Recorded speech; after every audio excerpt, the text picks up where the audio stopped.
राम का नाम कहते हैं, राम का नाम ले, राम का नाम ले। वो कौन सा है राम का नाम? राम नाम जप कर थर होई, ओहम सोहम मंत्र दोई। वो राम का नाम कहते हैं, ये मंत्र है। ये मंत्र जो है यो राम का असली नाम है, ये असली जाप है, इसको सत्य नाम कहते हैं। लेकिन इसकी जपने की विधि केवल उसी को बताई जाएगी जो अधिकारी यानी नाम लेगा, और नाम लेकर के वो खंडित कर देगा, नियम नहीं निभाएगा उसके, उसको फिर बेशक जाप करता रहे, इस मंत्र का जाप नहीं मिलेगा, लाभ नहीं मिलेगा। फिर पुनः नाम उपदेश लेना पड़ेगा, अपना फिर कनेक्शन जुड़वाना पड़ेगा इस दास के पास आकर के, और भविष्य में अक्षमा याचना करनी होगी कि मैं कोई नियम भंग नहीं करूँगा, तब आपकी भक्ति ठीक चलेगी। अब इसके बाद तीसरा जो सार नाम है वो तो आपको उसमें दिया जाएगा जब आप बिल्कुल तैयार हो जाओगे और आप सारी गलती करके छक लोगे, सब जगह घूम फिर लोगे, यानी एक तरफ डट जाओगे, और फिर आपकी अंतःकरण की कमाई देखी जाएगी कि इनमें सार नाम लेने योग्य भक्ति बन गई है या नहीं बन गई, देने योग्य, तब हम सार नाम आपको देंगे, अन्यथा नहीं देंगे। और सतनाम की बहुत कमाई है, सतनाम आपको प्राप्त है, आपके पास बहुत लाभ हो रहा है, इस मंत्र का अनमोल लाभ है सतनाम का। लेकिन सार नाम के बिना भी ये भी इनकम्प्लीट है।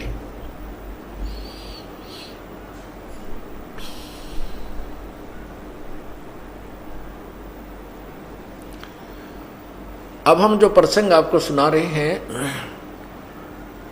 कि सार नाम, ये क्यों ऐसी भक्ति बिगड़ती चली गई, क्योंकि उनको नाम देने का, स्वयं जाप करने का अधिकार था, लेकिन देने का अधिकार उन संतों को नहीं था। अब गरीबदास जी के पंथ में परमात्मा ने पहले कहा है कि संवत 1575 सोई, ताग में प्रेम प्रगटे सोई, और मेरी जो मेरी जो महिमा की वाणी प्रगट होएगी, मेरी महिमा की वाणी प्रगट होएगी, उस 12वें पंथ में, 12वां पंथ गरीबदास जी का पंथ है, और गरीबदास जी का जन्म सन 1774 में हुआ है। ये गलती से 75 लिखा गया है उसमें कबीर सागर में, ये संवत 1774 है। तो 1775 में लिखा है कि मेरा प्रेम पुनः प्रकट होगा, मेरी अमृतवाणी, मेरी महिमा की वाणी प्रकट होगी, और उस पंथ के गरीबदास पंथ तक और अन्य जो कबीर पंथ के अन्य 11 पंथ यानी कुल 12 पंथ जो होंगे, इनके अनुयायी महिमा तो उस वाणी के आधार पर मेरी ही सुनाया करेंगे, लेकिन उनको असंख्य जन्म तक भी मोक्ष नहीं होगा उनका, क्योंकि उनके पास ये मंत्र नहीं है, तीनों मंत्र नहीं होंगे। लेकिन उस परमात्मा ने कबीर गरीबदास जी को कहा था, फिर कहा कि उस 12वें पंथ में हम ही आगे चलकर आएंगे, इन 12 पंथों को समाप्त करके केवल एक ही पंथ चलाएंगे।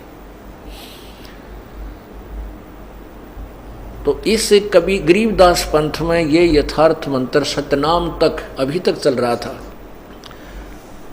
गरीबदास पंथ में नहीं, ये केवल एक धारा में हमारे जो पूज्य गुरुदेव जी थे, इस परंपरा में यही आदेश रहा है कि केवल जिसको तुमने आगे उत्तराधिकारी बनाना है, केवल उसको ही ये नाम बताना है, और वो आगे किसी को नामदान नहीं देगा। आगे जाके जब मेरे गुरुदेव के तक ये मंत्र सतनाम थे, उन्होंने आगे किसी को आदेश नहीं दिया नाम देने का, केवल मुझे आदेश दिया। और ये रहस्य उन्होंने बता दिया था कि इस परंपरा में केवल अब तक ये यहाँ तक लाना था, और अब तेरे जैसा संत इस पृथ्वी पर नहीं होगा। हमारे गुरुदेव ने ये वचन उच्चारण किए थे, इस पृथ्वी पर तेरे जैसा संत नहीं होगा, पूरे विश्व का कल्याण करना होगा, करेगा, और मैं तेरे साथ रहूँगा, अपने आप को अकेला मत समझना। तो ये केवल मेरे गुरुदेव, पूरे गरीबदास पंथ को मैंने छान डाला इस रहस्य का भेद निकालने के लिए। किसी के पास ये मंत्र यथार्थ नहीं थे, कोई कुछ मंत्र दे रहा है, कोई एक मंत्र दे रहा है, कोई कुछ, कोई सोहम मंत्र दे रहा है, कोई ओम गुरु जी दे रहा है, कोई कुछ बता रहा है, सतगुरु सतगुरु जप लो, कोई ओम नमः भागुदेव वासुदेव नमः जप लो। ये गरीबदास और कबीर पंथ के नाम बता रहा हूँ आपको, ये भी ये नाम देते थे। तो ये परमात्मा ने अभी तक रहस्य छुपा रखा था कि सार सोहम शब्द हम जग में लाए और सार शब्द हमने गुप्त छुपाए। वो वास्तविक मंत्र तो अभी छुपा रखा था। फिर कहते हैं धर्मदास तो लाख दुहाई, जो धर्मदास जी कबीर परमेश्वर के बहुत निकटतम शिष्य थे, उनको आदेश दिया था कि सार शब्द की तबार ना जाई, सार शब्द बार जो पढ़ी तो बिचली पीढ़ी हंस नहीं तरही। अब ये बिचली पीढ़ी प्रारंभ होगी। पहले वाली पीढ़ी अशिक्षित थी, उस समय परमात्मा आए, 64 लाख शिष्य हुए, उनको रिचार्ज करके चले गए, उनकी भक्ति करा के चले गए, और वही रिचार्ज होकर के पुण्यात्मा अभी तक मनुष्य शरीर के जन्म प्राप्त करती हुई आ रही हैं। इस दौरान आपके ना जाने 10-12 मनुष्य जन्म हो चुके हैं। अब भी आप में भक्ति की चाह है, तड़फ है, उस परमात्मा ने आपको यहाँ तक लाना था। और आपके ये अमृत वाणी, कबीर वाणी, आधी वाणी, जैसे गुरु नानक जी की वाणी आधी वाणी कहा के, ये ग्लूकोस आप में प्रवेश करवाते रहे और आप अभी तक जीवित हो, भक्ति आपकी जीवित है, मरी नहीं। और अब इसका फिर अब तो पहुंच गया आप ऑल इंडिया हॉस्पिटल में, अब तो आपको जीवन दान मिलेगा ही मिलेगा। अब तो आप यथार्थ स्थान पर आगे हो और आपकी ये भक्ति अब सुचारू हो जाएगी, स्वस्थ होगी, आपकी आत्मा कल्याण, आप कल्याण को प्राप्त हो जाओगे, मोक्ष होगा। बाकी यहाँ संसार में भी जब तक रहोगे आपको बहुत से सुख जो आवश्यक हैं तो आपके लिए वो भगवान देगा। तो उसके लिए क्या बता रहे हैं, मन राजा खेलन चला रंग होरी हो। कहते ये मन भक्ति करने के लिए राम रंग की होली खेलन तो चल पड़ा है, पर इसने खेलन का कोई नहीं बेरा। पंडित लादे पावन टेके पपी हिल के रंग होरी हो, ये पंडित लादे बैल राम रंग होरी हो। ये तो एक 2 अक्षर की बात है। परमात्मा की भक्ति अवश्य करनी चाहिए, मनुष्य जीवन पाक है, और उस पूर्ण परमात्मा की भक्ति से यथार्थ साधना से ही इसका कल्याण होगा। तो गीता जी में कहा कि विद्वान पुरुषों से सुनकर अशिक्षित जो अविद्वान भी अगर भक्ति यथार्थ विधिवत कर लेंगे वो भी पार हो जाएंगे, ज्ञान की आवश्यकता नहीं। यानी विद्वान अक्षर ज्ञान होना जरूरी नहीं। इसी प्रकार परमात्मा भी बताते हैं कि पढ़े लिखे बह गए अनपढ़ उतर गए पार। केवल अक्षर ज्ञान होना भी जो आवश्यक नहीं है, यानी केवल मोक्ष के लिए इतना ही काफ़ी नहीं। अब वर्तमान में अक्षर ज्ञान होना किस लिए ज़रूरी है कि इस यथार्थ ज्ञान को स्वीकार कराने के लिए अक्षर ज्ञान होना ज़रूरी था। नहीं तो 2 अक्षर की बात है, पूर्ण संत होता, परमात्मा आए थे, उनकी बातों पर हम विश्वास कर लेते, जैसे वो बता गए थे साधना करते रहते, बुराइयां करते नहीं तो सारे पार थे। हम तो कर लेते, लेकिन वो हमारे जो शत्रु, जो हमारे गुरु, नकली गुरु थे, उन्होंने हमें नहीं टिकने दिया और परमात्मा पर विश्वास होने नहीं दिया कि ये सत्य कह रहा है। तो वो कहते थे झूठ बोल रहा है, अशिक्षित है, क्या जाने सदग्रंथों के रहस्य को।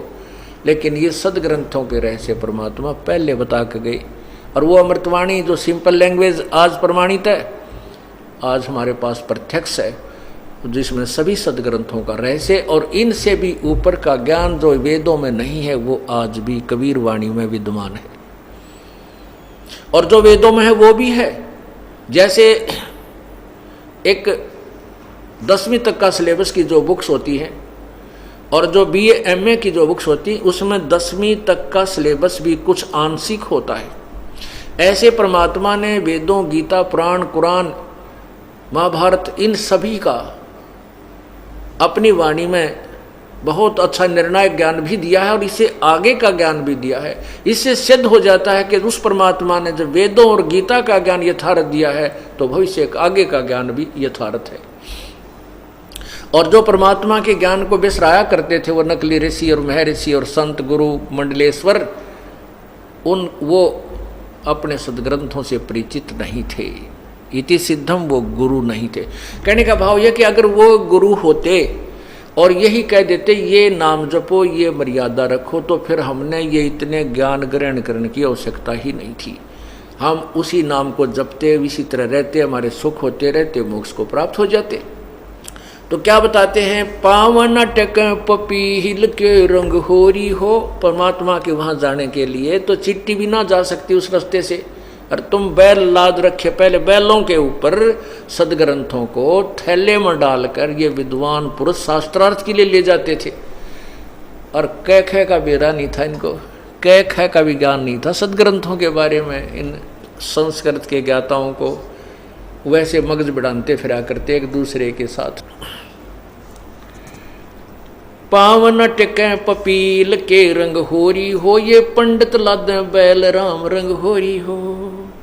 जहाँ वहाँ महल कबीर का रंग होरी हो, राई ना ठहरावे राम रंग होरी हो। चार वेद पंडित पढ़ा रंग होरी हो, वो अक्षर या मना ही सुनो रंग हो।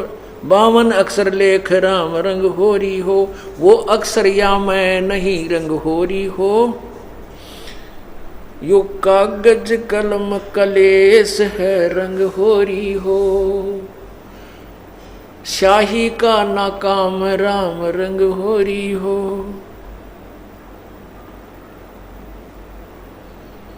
कि वो जो यथार्थ मंत्र है इन वेदों में नहीं है, जिनको तू उठाए फिर रहा है ब्राह्मण अर्थात हे विद्वान पुरुष,